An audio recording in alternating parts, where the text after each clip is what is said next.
Pizza কে না পছন্দ করে, আর সেটা যদি হয় একদম সহজ পদ্ধতিতে তাহলে তো কোনো কথাই নেই। আসসালামু আলাইকুম এভরিওয়ান, সবাই কেমন আছেন? আশা করছি সবাই অনেক বেশি ভালো আছেন। তো আজকের আয়োজনে থাকছে চিকেন সসেস পিৎজা, আর একদম সহজ পদ্ধতিতে পারফেক্ট ডো সহ দেখিয়ে দেব, যা যে কেউ খুব সহজে বানিয়ে নিতে পারবেন কোনো ঝামেলা ছাড়াই। তো দেখতে পাচ্ছেন কতটা লোভনীয় লাগছে। তো পরিবারের ছোট থেকে বড় সবার মন জয় করতে অবশ্যই রমজান মাসে কিন্তু ইফতারিতে আপনারা এই পিৎজার রেসিপিটি ট্রাই করতে পারেন। তো রমজানের সহজ ও মজাদার রেসিপিগুলি পেতে চ্যানেলটি সাবস্ক্রাইব করে সাথে থাকবেন, আর ভিডিওতে একটি লাইক দিতে ভুলবেন না। আর অবশ্যই পরিবার পরিজনদের মাঝে ভিডিওটি বেশি বেশি শেয়ার করে দেবেন, কারণ আপনাদের একটি শেয়ার আমাকে সামনে এগিয়ে নিয়ে যাবে অনেকখানি।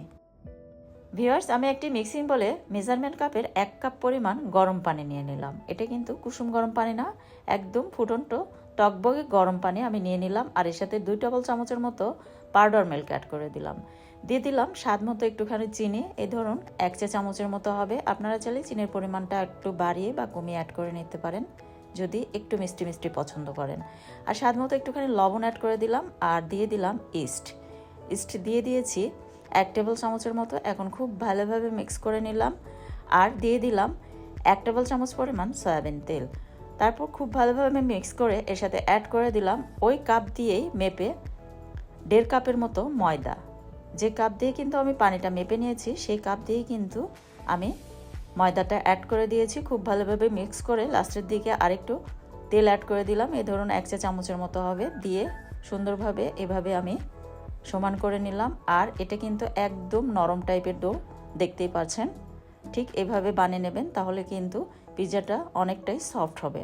এখন এটাকে আমি রেস্টে রেখে দিচ্ছি 45 থেকে 50 মিনিটের মতো। আর এটাকে কিন্তু একটি গরম জায়গায় রেখে দিতে হবে, তাহলে ইস্টটা সুন্দরভাবে ফুলবে।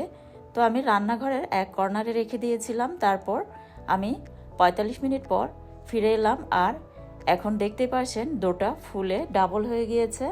ম্যাক্সিমাম 45 মিনিটের মতো রাখতে হবে, আপনারা চাইলে এর চেয়েও বেশি রেখে দিতে পারেন, কোনো সমস্যা নেই।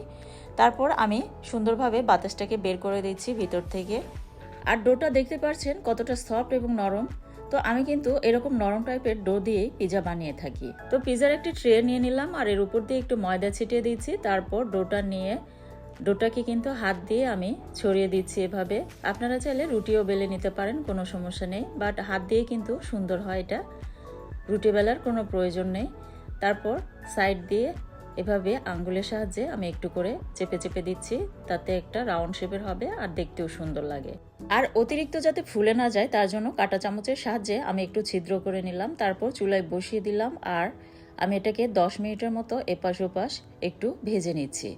আর চুলার পাওয়ারটা কিন্তু এ পর্যায়ে একদম মিডিয়াম টু লো পাওয়ারে রেখে একটু টাইম নিয়ে এপাশ ওপাশ সুন্দরভাবে এটাকে ভেজে নিতে হবে। তবে বেশি ভেজে নেওয়া যাবে না, বেশি ভেজে নিয়ে একদম শক্ত করে ফেলা যাবে না। তো চুলা থেকে নামিয়ে নিয়ে এখন পিৎজাটাকে আমি রেডি করে নিচ্ছি। তো তার জন্য আমি 2 টেবিল চামচের মতো পিৎজা সস দিয়ে খুব ভালোভাবে ছড়িয়ে দিলাম। তারপর দিয়ে দিলাম টমেটো সস 1 টেবিল চামচের মতো। দুইটা সুন্দরভাবে ছড়িয়ে দিয়ে তারপরে আমি কিছু ক্যাপসিকাম কুচি দিয়ে দিলাম, কিছু ব্ল্যাক অলিভ দিয়ে দিলাম, তারপর দিয়ে দিচ্ছি চিকেন সসেস। আর পিৎজা সস হাতে কাছে না থাকলে টমেটো সস দিয়েও কিন্তু আপনারা রেসিপিটি বানিয়ে নিতে পারবেন, কোনো সমস্যা নেই। তারপর দিয়ে দিলাম বেশ কিছু গ্রেটারে গ্রেট করা মজারেলা চিজ। আমি কিন্তু চিজের পরিমাণটা একটু বেশি দিয়েছি, আপনারা চাইলে কম দিয়েও কিন্তু রেসিপিটি বানিয়ে নিতে পারেন, তবে চিজের পরিমাণটা একটু বেশি দিলে কিন্তু পিৎজাটা বেশি টেস্টি হয়। তো আবার উপর দিয়ে কিছু black olive, chicken sausages, capsicum এসব সুন্দরভাবে সাজিয়ে নিলাম। আর উপর দিয়ে কিছু মিক্স হার্ব দিয়ে দিলাম। মিক্স হার্ব না থাকলে আপনারা স্কিপ করতে পারেন, আর থাকলে অবশ্যই দিবেন, তাতে টেস্টটা কিন্তু দ্বিগুণ বেড়ে যাবে। তারপর চুলায় বসিয়ে আমি এটাকে 15 থেকে 20 মিনিটের মতো চুলার পাওয়ারটা একদম মিডিয়াম টু লো পাওয়ারে রেখে এটাকে বানিয়ে নিলাম। আর ঢাকনির উপরে যে ছিদ্র থাকে ছিদ্রটা অবশ্যই বন্ধ করে দিতে হবে। তো আমি একটি লংয়ের সাহায্যে কিন্তু বন্ধ করে দিয়েছিলাম, যাতে ভিতরের বাতাসটা বাইরে বেরিয়ে না আসতে পারে। তারপর দেখতেই পারছেন আমি এটাকে পিৎজা কাটার দিয়ে কেটে সার্ভ করে নিলাম। আর কতটা লোভনীয় লাগছে আর কতটা চিজি হয়েছে তা দেখে বুঝতে পারছেন। খেতে কিন্তু ভীষণ মজার, আপনারা অবশ্যই এভাবে একবার ট্রাই করে দেখবেন এই রমজানে।